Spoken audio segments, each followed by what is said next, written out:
Think of someone who, from the first time you saw them, seemed perfect. Not just in appearance but in how they behaved, how they talked, how they looked at you. Now imagine that over time you begin to realize that something is wrong. Something that doesn't make sense, something that gives you the creeps.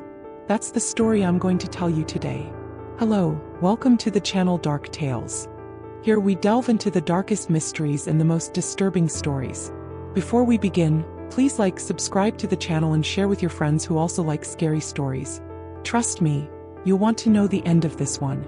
My story begins a few months ago when my life seemed to be falling apart. I had ended a long relationship, my routine was monotonous, and the nights were endless and inconvenient. It was during this period that I began to have strange dreams. In the first dream, I was in a field illuminated by the moonlight. There was a thick fog around me, and in the distance I could see someone approaching. It was a man. Tall, with striking features and deep eyes. He didn't say anything, but he smiled. He left me disconcerted, as if I had known him for years. When I woke up, his image was clear in my mind, but I managed to tell him it was just another meaningless dream. However, the same scene repeated itself the following night. And the night after that too. What was curious was that the man got closer and closer in each dream. I started to get intrigued, especially because I had never seen anyone like him in real life. He was too perfect, almost as if he weren't real. After a few days, I started talking about it with my best friend, Amanda. She laughed at my story. She said it was my mind playing tricks on me, maybe a way to escape loneliness. But deep down, I knew there was something different about that dream. It wasn't just a product of my imagination. It was too real to be just that. The scariest part was when I started noticing something strange happening during the day. I felt a presence, as if I were being watched, even when I was alone. There was no one there, but the air seemed thicker and the silence was almost deafening. And then one night something changed. The dream was different. This time he was even closer. I could see every detail of his face. His flawless skin, his intense eyes, but there was something I couldn't explain. It was as if he were almost human, but not quite. His perfection was unsettling, like a hyper-realistic painting. I woke up in the middle of the night, my heart racing. I looked at the clock. It was 3 a.m. and the room was dark except for a sliver of light coming through the window. That's when I heard it. A noise. Like something moving in the hallway. I stopped, holding my breath. Maybe it was just the house creaking, I thought. But the sound came again. It was soft, like footsteps, but there was no one home but me. I got out of bed, still trying to convince myself that it was paranoia. I opened the bedroom door and looked down the hallway. There was nothing there, just darkness. Still, the feeling of being watched wouldn't go away. From that night on, everything started to get weirder. The dreams continued, but now I felt like he was trying to tell me something. He didn't speak, but his eyes saw a message. And then, a week later, something happened that changed everything. If you've ever experienced something similar, or believe that dreams can be more than just our imagination, leave a comment. I'm curious to know if anyone else has had experiences like this. After that week, things got even stranger. Not only did the dreams continue, but they began to seem more real, as if they were not just part of my mind. Every night, I woke up with the feeling that this man was not only in my dreams but somewhere nearby. I couldn't explain why, but I started to notice signs. On the street, I had the impression of seeing him in the reflection of shop windows, always from afar, standing still watching me. When I turned to look directly at him, he was no longer there. I thought I was becoming paranoid, but something inside me told me that it was more than a coincidence. It was one Saturday morning while I was walking through the park that something inexplicable happened. I was distracted, trying to clear my mind, when I saw someone sitting on a bench right in front of me. My heart froze. It was him. The man of my dreams was there in real life. I tried to convince myself that he was just someone who looked like him. After all, how could someone who only existed in my mind be there? But when our eyes met, I knew. It was him. Just like in my dreams. Tall, with that enigmatic smile and eyes that seemed to penetrate my soul. He stood up and started walking towards me. I should have been afraid, but strangely I felt drawn. As if something beyond my will was pulling me towards him. When he stopped in front of me, his voice was low and soft, but it carried an inexplicable strength. Hoana. He knew my name. It gave me an immediate chill. How do you know who I am? I asked, trying to sound more confident than I actually was. I've known you for a long time, he replied, with that smile that seemed to hide secrets. Somehow those words struck me with a frightening familiarity. It was as if he had been in my life long before I was aware of it. He invited me to sit on the bench with him, and even though I was reluctant, I did. The conversation that followed was, to say the least, surreal. He told me things about myself that no one else knew. Small details from my childhood, memories I barely remembered.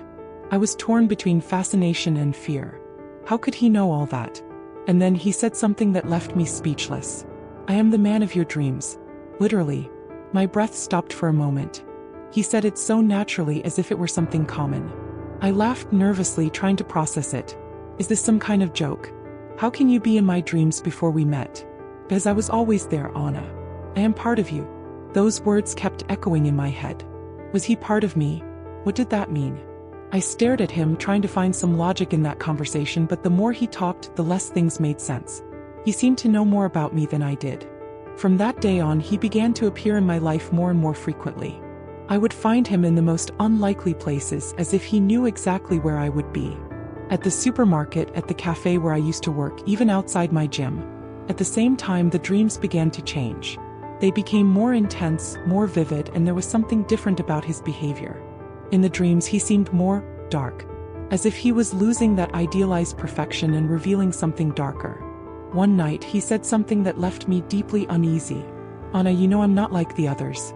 I stared at him, confused. What do you mean by that? He didn't answer. He just looked at me with those piercing eyes and smiled. But it wasn't a comforting smile like before. It was something that made my blood run cold. I woke up in the middle of the night in a cold sweat. I looked around the room, trying to convince myself that it was just another dream.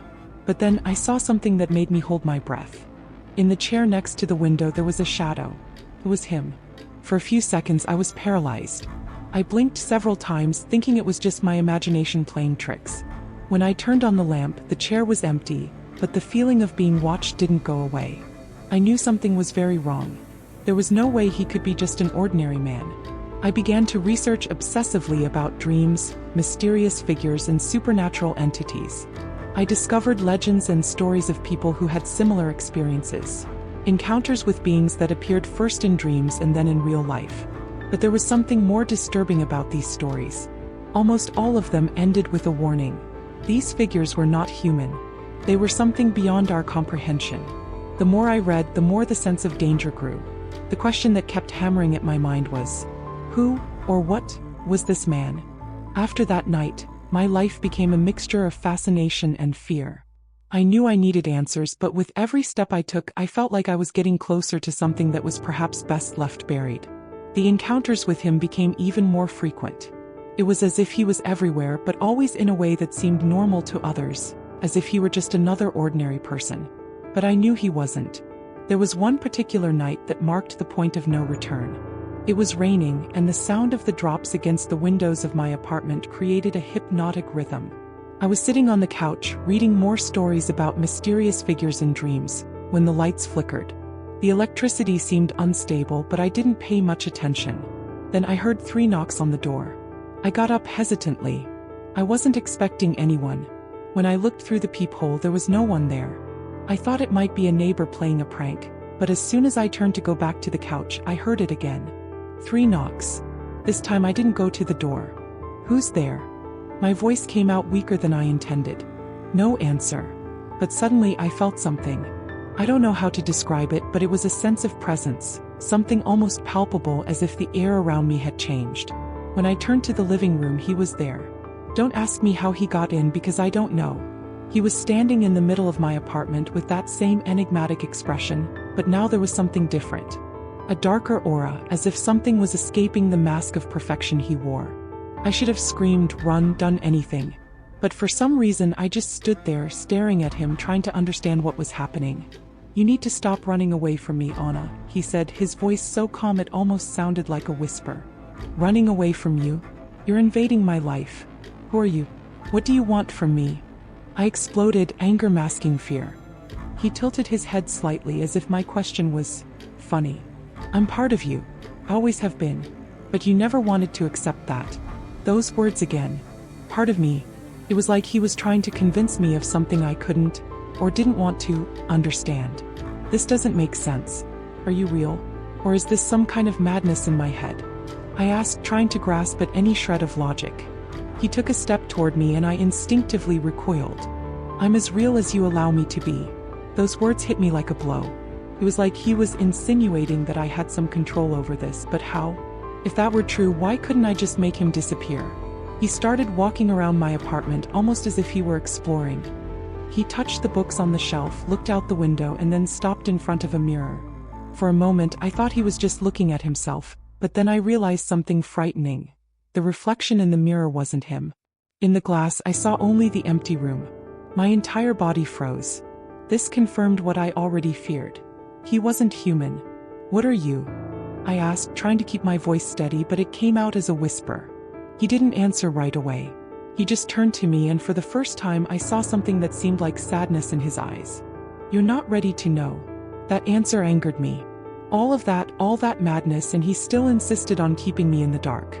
I deserved to know. "You appeared in my dreams, invaded my life, and now you expect me to just accept it." He sighed as if my reaction was expected.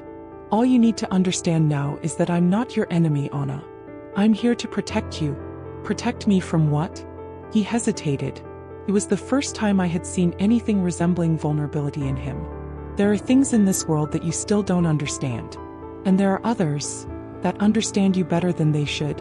These words confused me even more, but before I could ask what he meant, he took another step toward me. This time I didn't back away. "Why me?" I asked, my voice cracking. "'Cause you're special. And that attracts things you don't want to know." That moment was filled with tension.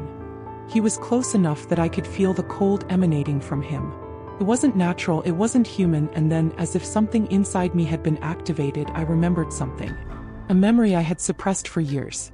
One night when I was a child, I woke up in the middle of the night and saw a figure standing in the corner of my room. I couldn't see his face, but his eyes glowed in the dark, just like his. At the time I thought it was just a nightmare, but now it all made sense. He had always been with me. If you've ever felt like something or someone is following you around, like a shadow you can't see but feel. I want to know that I'm not alone in this. V. After that night I couldn't sleep. My heart was racing and my mind was desperately trying to piece together this dark puzzle. Was he real? A figment of my imagination? Or something much worse? His words echoed in my head. "I'm here to protect you, but protect me from what? And why?" The next few days were a whirlwind. I felt constantly watched, as if he were near, even when I couldn't see him. At night, sleep was a struggle. When I finally did manage to sleep, dreams came like violent waves. And in each dream he was there, watching me from a distance, like a sentinel. One of them was particularly vivid. I was in a vast, empty field, the sky heavy with dark clouds that seemed to pulse with life. He was there, standing in front of me still. When I tried to get closer, the ground beneath me began to open up, revealing an endless abyss. He reached out to me, but I couldn't reach him. "You have to remember, Anna. It's the only way." I woke up screaming, the sound echoing in my empty room. The clock read 3:33 and the moonlight streamed through the window, creating shadows that seemed alive. At that moment I made a decision. I had to find out the truth, no matter how terrifying it was. I began my search for answers. I went back to the place where it all began. My dreams. I remembered the figure in my room as a child and decided to ask my mother if she remembered anything strange about my childhood. When I mentioned it, she tensed. Her eyes avoided mine and she changed the subject, but not before muttering something that made me freeze. "Some things are better left unknown." Those words only strengthened my resolve. That night he appeared again, but this time it wasn't in a dream. I was on the couch trying to figure out the meaning of an old diary I found in my parents' attic, when I felt a chill run down my spine. I looked up and he was there, standing in the corner of the room like a shadow that had taken shape. "Why are you doing this, Anna?" he asked, his voice calm but filled with something that seemed to be concerned. "Because I deserve to know the truth," I snapped, clutching the diary tightly. He took a step toward me, but he didn't seem threatening. In fact, he seemed sad. "Some truths come with a price. Then let me decide if I'm willing to pay it." He sighed deeply, as if the weight of centuries was on his shoulders. Then finally he spoke. "Very well. But don't say I didn't warn you." With a slow movement, he extended his hand and suddenly the room around me disappeared. I was enveloped in total darkness, but it wasn't just the absence of light. It was a living, breathing darkness, full of whispers and murmurs. When the darkness lifted, I was in a place that wasn't of this world. There was an endless expanse, with shadowy figures moving at the edges of my vision. He was beside me, but now his appearance had changed. He still looked human, but there was something otherworldly about him, a light that seemed to come from within his translucent skin. "What is this?" I asked, my voice shaking. "This is the place between worlds where I belong. But what do you want with me?" He turned to me, and for the first time I saw something that felt like pain. "You're different, Anna. From the moment you were born, there's been something in you that draws things from this side. I was sent to protect you, to keep you safe." "Protect me from what?" He hesitated, as if choosing his words carefully. "From me." That revelation was like a punch. "What do you mean?" I asked, taking a step back. "I shouldn't have gotten so close. But something about you called to me. I went further than I should have. I became something more than just a guardian." Those words hung in the air between us. "You're not real then? You only exist because I exist." He nodded slowly, but his eyes shone with a sadness that seemed ancient, as if he'd been carrying that weight for millennia. "You have to choose, Anna. Either I go back to where I belong and you'll never see anything from this side again, or I stay, but at a cost." "What cost?" He looked away, and the vastness around us seemed to close in, as if the world itself was waiting for my decision. "Your life will never be normal. You will see what others do not see, feel what they do not feel. It will be the price for keeping me here." My heart was beating fast. Should I say goodbye and regain my sanity? Or should I embrace the unknown and accept my connection to this dark world? And remember, sometimes dreams are more than just dreams. They can be portals to truths we are not prepared to face.